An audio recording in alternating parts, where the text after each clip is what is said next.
Oil பற்றாக்குறையினால அமைதி கட்டு போயிருக்கிற எதிர்கால ஆஸ்திரேலியால சட்ட ஒழுங்கு சீர்குலைஞ்சு போய் கவர்னன்ஸுங்கிறது ரொம்ப மோசமா போய்கிட்டு இருக்கு. அப்போ போலீஸ் டிபார்ட்மெண்ட்டுக்கு தேவையான கார் வாங்குறதுக்கு கூட காசு இல்லாம கவர்மெண்ட் இருக்கிற நிலைமையில அங்க நிறைய கேங் வந்து மக்கள்கிட்ட இருக்கிற பணத்தை எல்லாம் சூறையாடி அவங்க ஜாலியா சுத்திக்கிட்டு இருக்காங்க. அங்க ட்ரக்கு, கொலை, ரேப்புன்னு எல்லாமே அதிகமாயிட்டு இருக்கிற டைம்ல ஒரு போலீஸ் டிபார்ட்மெண்ட்ல வேலை செஞ்சுட்டு இருக்கிற நம்ம ஹீரோவான மேக்ஸ் ஒரு பைக்கர் கேங்னால தன்னோட ஒய்ஃபையும் குழந்தையும் இழக்கிறான். அப்படி இழந்தவன் வெறி கொண்டு அவங்கள எப்படி பழி வாங்கினான், அந்த இடத்துல வேற என்னென்ன பிரச்சனைகள் இருந்தது, அந்த போலீஸ் டிபார்ட்மெண்ட்ல வேற என்ன பிரச்சனைகள் இருந்தது, அவன் ஒய்ஃபுக்கும் அவன் குழந்தைக்கும் அவனுக்கும் நடுவுல இருக்கிற உறவு எந்த மாதிரியானது, இப்படிங்கிற பல விஷயங்களை பயங்கரமான ஆக்ஷனோட 1979லயே சொன்ன படம் தான் வணக்கம் ப்ரோ, வெல்கம் டு கத்திரிக்கோல். இன்னைக்கு நம்ம 1979ல ஜார்ஜ் மில்லரோட டைரக்ஷன்ல வெளியே வந்த மேட் மேக்ஸ் படத்தை பத்தி தான் பார்க்க போறோம். படத்தோட பிகினிங்லயே நம்ம காட்டுறாங்க என்னன்னா இப்போ ஃபியூச்சர்ல இருந்து பல வருஷம் கழிச்சு அப்படின்னு. அப்போ மொதல் ஷாட்லயே ஹால் ஆஃப் ஜஸ்டிஸ், அதுல ஜஸ்டிஸ்ன்றது நியாயம்ங்கிறது கோணையா இருக்கு. அங்கிருந்து ஏதோ ஒரு போலீஸ்காரன் டெலஸ்கோப் வழியா பார்த்துட்டு இருக்கான். காட்டுக்குள்ள யாரோ வந்து நியூடா வந்து செக்ஸ் வச்சுக்கிட்டு இருக்காங்க. அப்போ அங்கிருந்து ஏதோ ஒரு கால் வருது. அந்த காலை கேட்டுட்டு துரத்த ஆரம்பிக்கிறான். யாரா அப்படின்னா ஏதோ ஒரு கிரிமினல் தப்பிச்சு ஓடுறாங்கிறது நமக்கு தெரியுது. யாரா அவன் அப்படின்னு பார்த்தா நைட் ரைடர்னு ஒரு ஆளு. அதை அவனே சொல்லிக்கிறான், நான் தான் நைட் ரைடர், நான் தான் கெத்துன்னு. அங்கிருந்து பயங்கர சேசிங் நடக்குது. ஒவ்வொரு போலீஸ்காரனா அடிச்சு துவச்சு துவம்சம் பண்ணிட்டு அவன் கார்ல வேகமா போய்கிட்டு இருக்கான். அப்போ ஒரு ரெஸ்டாரண்ட்ல யாரோ உட்காந்து சாப்பிட்டுட்டு இருக்காங்க. சாப்பிட்டுட்டு இருக்கும்போது அவன் எவ்வளவு பெரிய போலீஸ்காரன், அவன் எவ்வளவு பெரிய வீரதூர செயல்கள் எல்லாம் செஞ்சிருக்கான் அப்படின்றதெல்லாம் சொல்லிக்கிட்டு இருக்கான். டப்புன்னு அந்த கார் அங்க போகுது. சாப்பிட்டுட்டு இருக்கவன் பட்டுன்னு வண்டி எடுத்துட்டு மறுபடியும் அவன் கிளம்புறான். பார்த்தா சேஸ் மறுபடியும் பயங்கர வேகமா நடக்குது.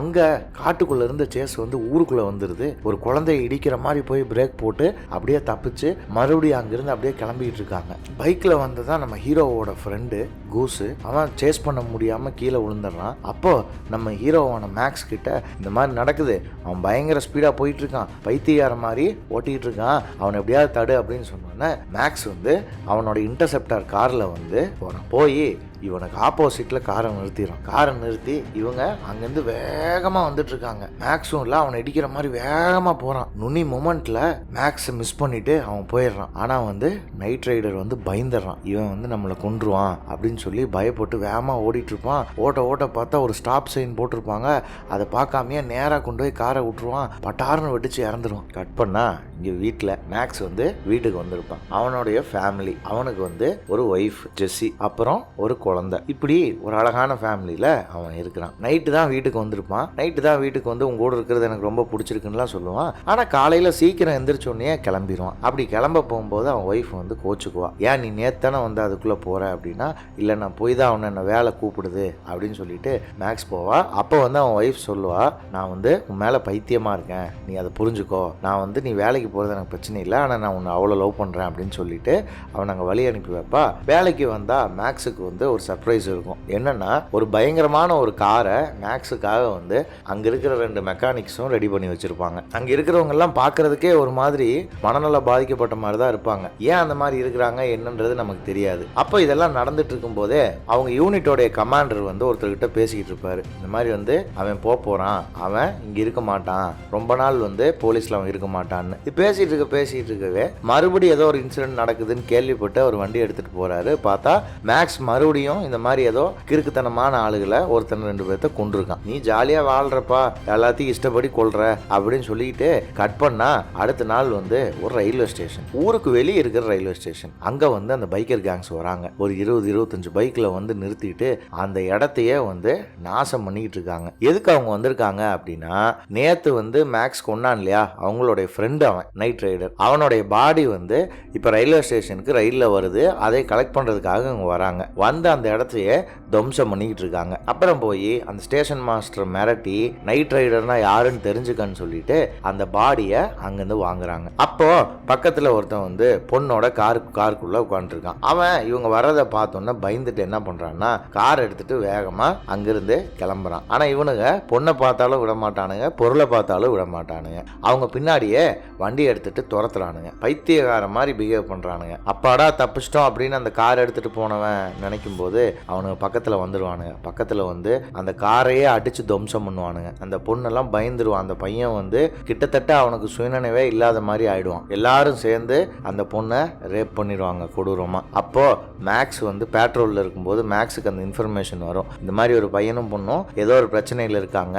கண்ட்ரோல் ரூமில் நியூஸ் வந்திருக்கு, நீங்கள் என்னன்னு போய் பாருங்க அப்படின்னு சொல்லி அவருக்கு வந்தோடனே போகிற வழியில் பார்த்தா யாரோ ஒருத்தர் நியூடாக ஓடிக்கிட்டு இருப்பான். அப்போ தான் நமக்கு தெரிய வரும் என்னென்னா அந்த ஊரில் நிறையா பேர் வந்து ட்ரக் பிரச்சனையினால் பாதிக்கப்பட்டிருக்காங்க, சுயநினைவு இல்லாமல் இப்படி கிறுக்குத்தனமாக சுற்றிக்கிட்டு இருக்காங்க அப்படின்னு. அப்போ மேக்ஸ் அங்கே வந்து பார்த்தா அந்த பையன் அங்கே இருப்பான், பைத்தியக்கார மாதிரி படுத்துக்கிட்டு இருப்பான். அப்போ அந்த பொண்ணு அங்கே இருக்கும். அந்த பொண்ணோட கழுத்தில் சங்கிலியை கட்டி வச்சுருப்பாங்க. அந்த பொண்ணு இந்த போலீஸ்காரங்களை பார்த்தாலே பயப்படுவா. இல்லை நான் உன்னை ரேப்பெல்லாம் பண்ண மாட்டேன், நீ சேஃபாக தான் இருக்க, நீ வான்னு சொல்லி அந்த பொண்ணுக்கு தைரியம் கொடுத்து கூட்டிகிட்டு வருவாங்க. இதை பார்த்து மேக்ஸ் வந்து ரொம்ப டிஸ்டர்ப் ஆகிருப்பான், ஒரு பொண்ணை இந்த மாதிரி பண்ணிட்டீங்களாடா அப்படின்னு. அப்போ பொப்பா ரெண்டாவது வில்லன் அவன் வந்து மெயின் வில்லனான டோ கட்டர்கிட்ட சொல்லுவான், இந்த மாதிரி நம்ம ஆள் வந்து ஒருத்தன் இன்னும் போலீஸ் ஸ்டேஷனில் தான் இருக்கான், அவன் மாட்டிக்கிட்டான், இன்னும் அவன் வரல அப்படின்னு சொன்னோன்னே நீ போய் அவனை வெளியே எடுத்துட்டு வா, அவனுக்காகலாம் நான் போக மாட்டேன் அப்படின்னு அவன் சொல்லும்போது அவனுக்காக இல்லை நீ எனக்காக போய் தான் ஆகணும், போய் எடுத்துட்டு வான்னு சொல்லி அவனை அனுப்பிச்சி விடுவான். இங்கே வந்து போலீஸ் ஸ்டேஷனில் நம்ம கூஸ் வந்து அவனை கட்டி வச்சிருப்பான். ஏன்னா அவன் தான் வந்து பார்த்தீங்கன்னா அந்த கொலையெல்லாம் பண்ணதில் ஒருத்தனாக இருப்பான். ஆனால் என்ன ஆயிரும்னா லாயர் வக்கீல் இவங்கெல்லாம் வந்துட்டு இந்த மாதிரி அவனுக்கு எகென்ஸ்டாக ஆதாரம் இல்லை, அவனை வெளியே விட்டுருன்னு சொன்னோன்னே கூஸ் வந்து செம்ம கடுப்பாய் அவங்கள பிடிச்சி அடிக்க போவான். அதுக்குள்ளே பெரிய கலவரமே நடக்கும். நான் விடமாட்டேன்டா அவங்கள, ஏன்டா இவ்வளோ பெரிய பிரச்சனையை பண்ணிட்டு ஒருத்தன் இருக்கிறான், அவனுக்கு ஆதாரம் இல்லைன்னு சொல்லி அவனை வெளியே அனுப்புறீங்க அப்படின்னு சொல்லி சண்டை போடுவான். அவனும் வெளியே போகிறவனும் அடங்க மாட்டான். உன்னால் என்ன எதுவுமே செய்ய முடியாதுடா வெண்ண அப்படின்னு சொல்லிட்டு போவான். நைட் ரைடர் நீ மறந்துடாத, நாங்களும் நாங்கள் மறக்க மாட்டோம் அப்படின்னு சொல்லி போலீஸ்காரங்கிட்ட சவால் விட்டுட்டு வெளியே போயிடுவான். அப்போ அவங்களால போலீஸ்காரங்களால எதுவுமே செய்ய முடியாது. இங்கே பீச்சில் ஒரு பொண்ணோட பொம்மைக்கு ட்ரெஸ்ஸை கழட்டி அதை போய் கிஸ் பண்ணி டார்ச்சர் பண்ணிட்டு இருப்பானுங்க. அப்போ வந்து அந்த கேங் லீடரான டோ கட்டர் சொல்லுவான், இங்கே பாரு பொண்ணுகளை இப்படி ட்ரீட் பண்ணக்கூடாது, நான் சொல்கிற மாதிரி தான் ட்ரீட் பண்ணணும்னு சொல்லி நேராக நெத்தியில் சுடுவான். சுடும்போது பார்த்தா அந்த ஜெயிலேருந்து வந்தான் இல்லையா அந்த கிறுக்கன் வந்து என்ன சொல்லுவான்னா, இப்படியெல்லாம் ஈஸியாக போலீஸ்காரங்களை கொல்லக்கூடாது, அவங்கள அணுவா சித்திரவதை பண்ணி தான் கொல்லணும் அப்படின்னு சொல்லி அதுக்கு ஒரு தத்துவம் வேற சொல்லுவான்.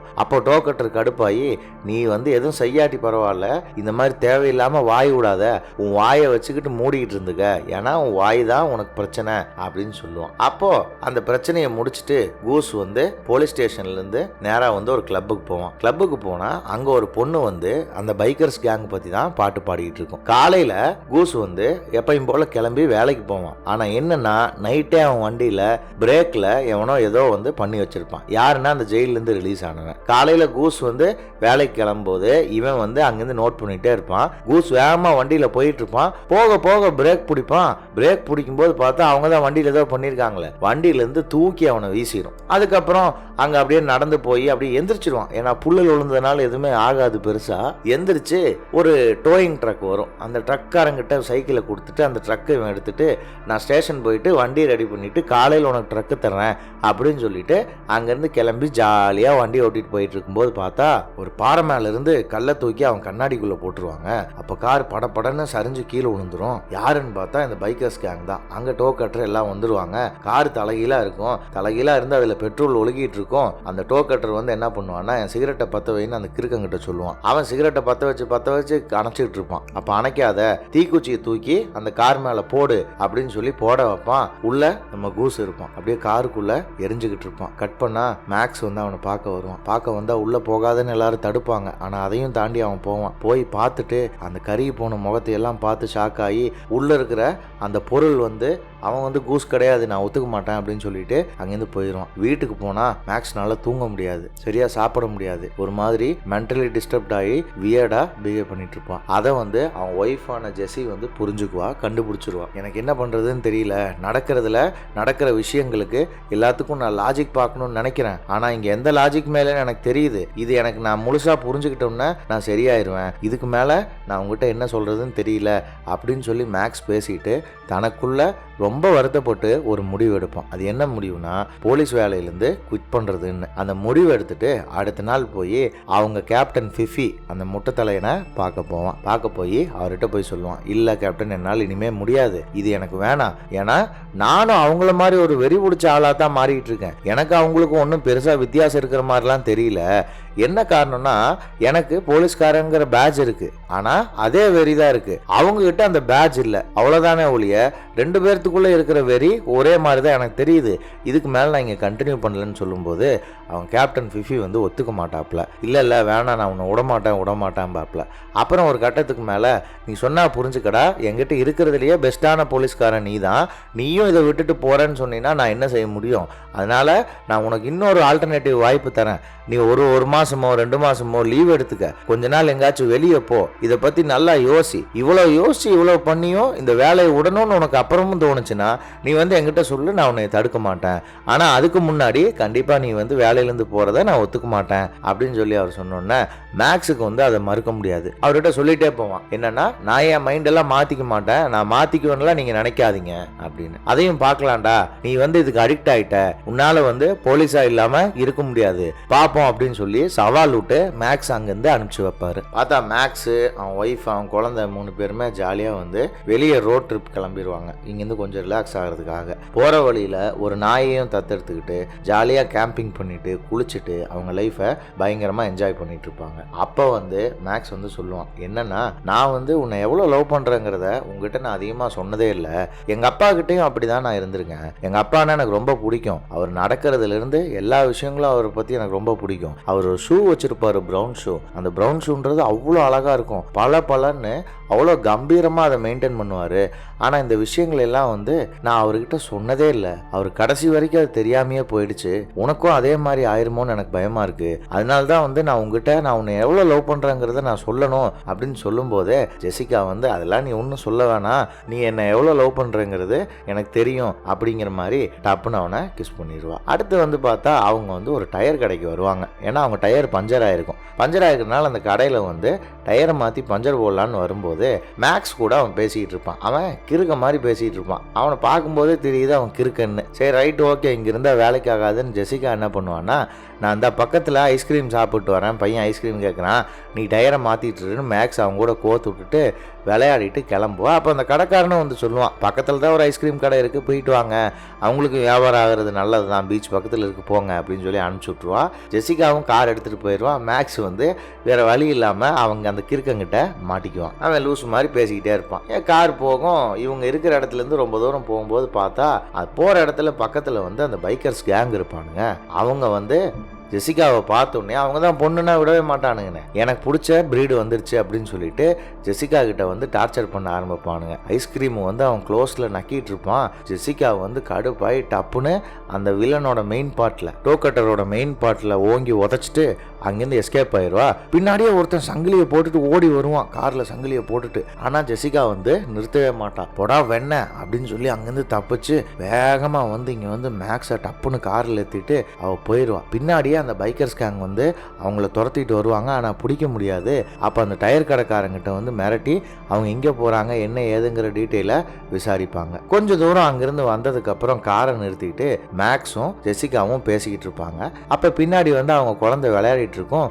அந்த டைம்ல நாய் உழைக்கிற சவுண்டு கேட்கும். என்னடா அது நாய் உழைக்குதே அப்படின்னு சொல்லிட்டு ஜெசிகா பின்னாடி இறங்கி வந்து பார்த்தா அந்த சங்கிலி போட்டிருப்பான் இல்லையா, அவனோட கை வந்து அந்த ஸ்பீட்ல அந்த சங்கிலிலேயே மாட்டி கட்டாயி அங்க நிற்கும். அதை பார்த்து ஜெசிகா வந்து மிரண்டு போயிடுவா. மேக்ஸ் அதுக்கப்புறம் டக்குன்னு போலீஸுக்கு ஃபோன் பண்ணி அங்க வர வைப்பான். அவன் போலீஸ்காரன் வந்துட்டு அதெல்லாம் ஒரு பிரச்சனையும் இல்லை, நீங்க ஃப்ரீயா விடுங்க, இது லாஸ்ட் ப்ராப்பர்ட்டின்ற மாதிரி நான் வச்சுக்கிறேன், நான் வந்து உங்களை வந்து இந்த ஃபார்ம் ஹவுஸுக்கு கூட்டிட்டு போறேன், எனக்கு தெரிஞ்ச எங்க அம்மா எல்லாரும் அங்கதான் இருக்கிறாங்க, அங்க இருந்து இந்த பிரச்சனையெல்லாம் எதுவும் இருக்காது, அங்க பசும்புல்லும் மாடும் தான் இருக்கும், நீங்க ஜாலியா என்ஜாய் பண்ணலாம் அப்படின்னு சொல்லுவாங்க. அப்புறம் பார்த்தா இவங்க அந்த ஃபார்ம் ஹவுஸுக்கு போயிடுவாங்க. ஃபார்ம் ஹவுஸுக்கு போனா மேக்ஸ் வந்து காரை ரெடி பண்ணிட்டு இருப்பா.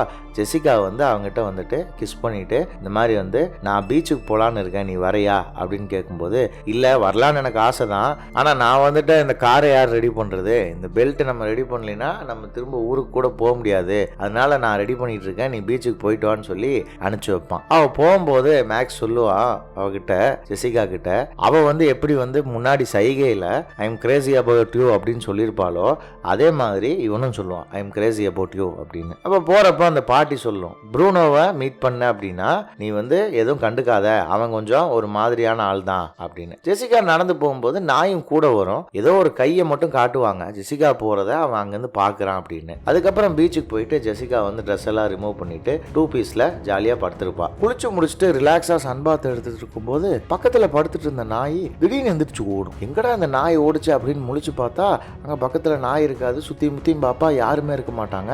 ஆனால் பைக்கர்ஸ் கேங் வந்து அங்கே மேலே முன்னாடி நிறுத்தியிருப்பாங்க. இது ஜெசிகாவுக்கு தெரியாது. இப்போ காட்டுக்குள்ளே நடந்து போய்கிட்டு இருக்கும்போது பார்த்தா அவளை துரத்த ஆரம்பிச்சிருவாங்க.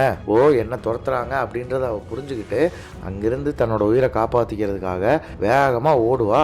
அங்கே பார்த்தா ஒரு 7 அடியில் ஒருத்தன் கிறுக்க மாதிரி கொடூரமாக சிரிச்சிட்டு ஜெசிகாவை துரத்த ஆரம்பிப்பா. அங்கேருந்து தப்பிச்சு அங்கேருந்து போகும்போது பார்த்தா நாயை வந்து கொன்று அங்கே தொங்கிட்டுருப்பானுங்க. அங்கேருந்து தப்பிச்சு ஓடிவோம்னா அந்த கொடூரமாக இருந்தாண்டே ஹைட்டான ஆள், அவன் வேற யாரும் இல்லை, அந்த பாட்டியோடைய பையன். ஸோ அப்போ அவன் பிரச்சனை இல்லை அப்படின்னு சொல்லிட்டு அப்படியே ஓடி வந்தால் பார்த்தா மேக்ஸ் வந்து பார்த்து இது வந்துடுவான். வந்துட்டு ஜெசிகாவை அந்த பாட்டியோடு அனுப்பிச்சி விட்டுட்டு மேக்ஸ் வந்து ஒரு துப்பாக்கி எடுத்துகிட்டு அந்த பைக்கர் கேங்கை கொல்றதுக்காக காட்டுக்குள்ளே போவான். அப்போ போகும்போது அந்த பாட்டிகிட்ட சொல்லுவான், இந்த மாதிரி போலீஸுக்கு ஃபோன் பண்ணுங்க, உங்கள் பையனையும் வர சொல்லுங்கள், இங்கே பிரச்சனை அதிகமாகிடுச்சு அப்படின்னு சொல்லிட்டு துப்பாக்கி எடுத்துகிட்டு அங்கே போவான். அப்போ ஜெசிகா ரூம்குள்ளே உட்காந்துட்டு இருப்பா. அப்போ திடீர்னு அவளுக்கு ஞாபகம் வரும் அவன் குழந்தையான ஸ்பவுட்டை காணோம் அப்படின்னு. அப்போ அவள் குழந்தைய தேடிட்டு ஜெசிகா அங்கே இங்கேயும் ஓடும்போது பார்த்தா அந்த பைக்கர்ஸ் கேங் வந்து வீட்டுக்கு வெளியே இருக்கிற அவுட் ஹவுஸில் அந்த குழந்தைய வச்சுக்கிட்டு மிரட்டிக்கிட்டு இருப்பாங்க.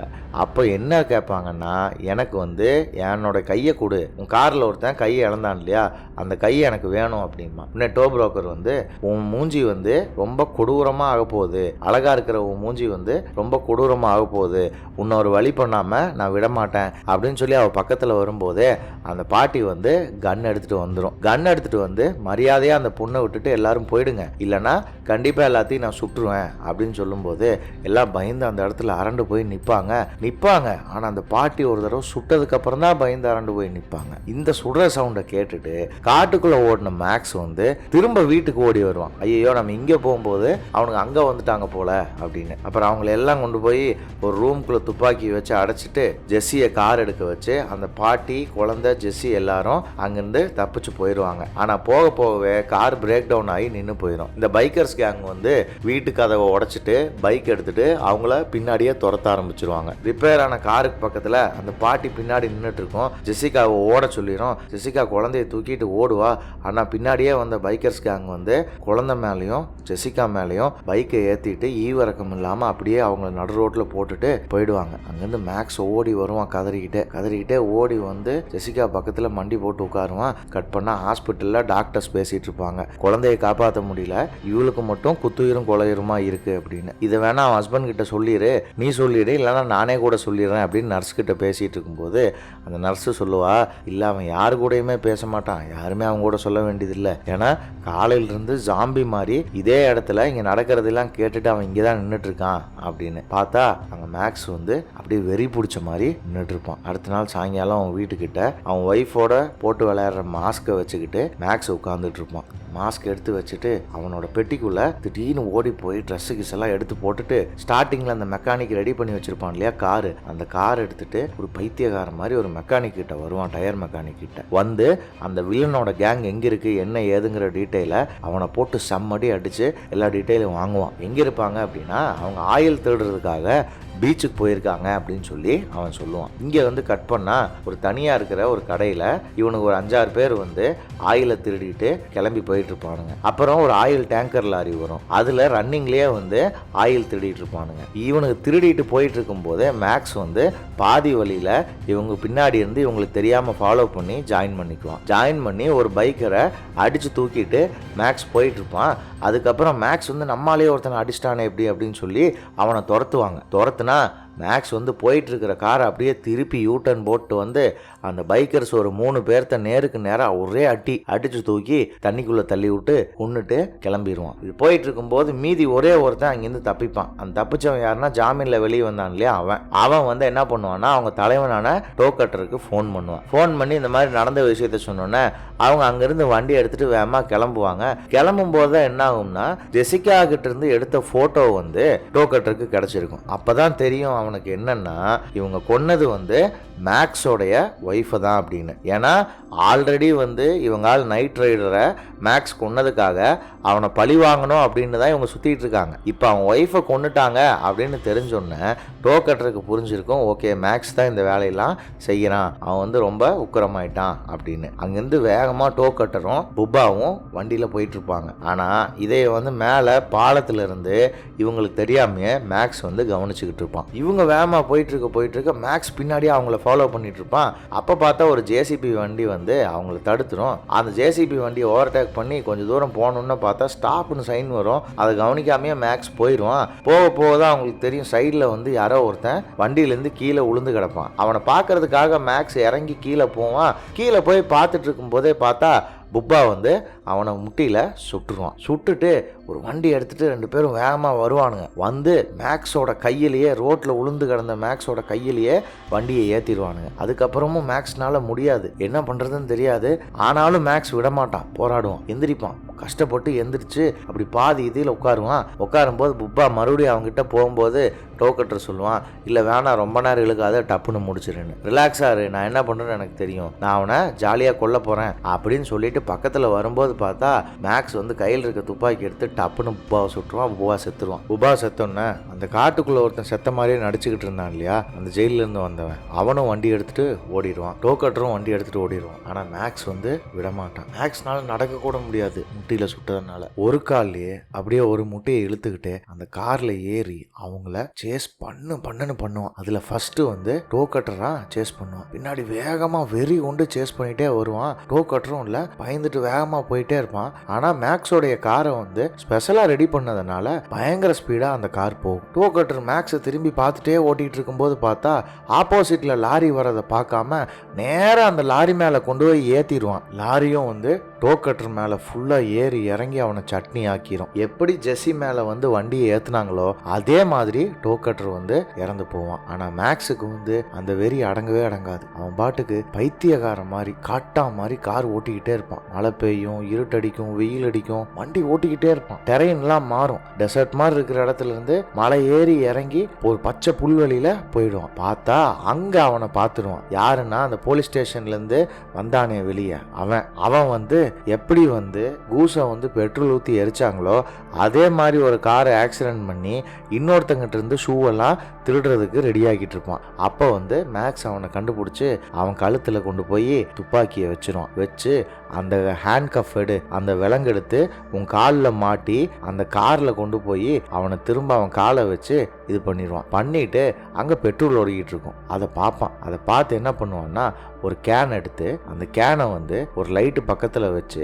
அந்த லைட்டோட இதில் டூமில் பெட்ரோல் வந்து நிறையிற மாதிரி செட் பண்ணிட்டு இவங்கிட்ட வருவான். இங்கே வந்துட்டு இங்கே பாரு, அங்கே லைட் எரிஞ்சுக்கிட்டு இருக்கு, டூமில் வந்து பெட்ரோல் வந்து உளுந்துக்கிட்டு இருக்கு, உன் காலை வந்து நான் வந்து இரும்பு விலங்கால இந்த காரில் கட்டிருங்க. இப்போ உனக்கு ஒரு ஆக்ஸாபிள் எடுத்துறேன், நீ வந்து அந்த விலங்க அறுத்தினா 10 நிமிஷம் ஆகும், உன் காலை அறுத்தினா 5 நிமிஷம் ஆகும். ஆனால் இது வந்து 3 நிமிஷத்துல வெடிச்சிடும். உனக்கு லக் இருந்ததுன்னா நீ ஏதாவது ஒரு வகையில் தப்பிச்சுக்க அப்படின்னு சொல்லிட்டு அவன் அங்கிருந்து கிளம்புவான். அப்ப கூட இவன் இல்ல திருந்துற மாதிரி தெரியல, நான் எந்த தப்புமே செய்யல, நான் ரொம்ப நல்லவன், நான் வந்து மனநலம் பாதிக்கப்பட்டவன் கவர்மெண்ட்டே சொல்லியிருக்கு, நான் வேணும்னே எல்லாம் அதை செய்யல, நீ என்னை கொல்லக்கூடாது அப்படி இப்படின்னு அவன் கதறிட்டு இருப்பான். ஆனால் மேக்ஸு அதை கண்டுக்கவே மாட்டான். அவன் பாட்டு கிளம்பி அங்கேருந்து கார் எடுத்துகிட்டு போயிடுவான். அவன் கார் எடுத்துகிட்டு போகவே இவனை கட்டி வச்சிருந்த இடத்துலேருந்து குபீர்னு ஒரு பிளாஸ்ட் சவுண்டும் தீயும் கேட்கும். மேக்ஸுக்கு முன்னாடி அவனுடைய ரோடு நீளமாக விரியும். மேக்ஸும் அந்த ரோட்டில் போயிட்டே இருப்பான். படம் முடிஞ்சிடும். இந்த நரேஷன் உங்களுக்கு பிடிச்சிருந்தா இந்த வீடியோவை லைக் பண்ணுங்க,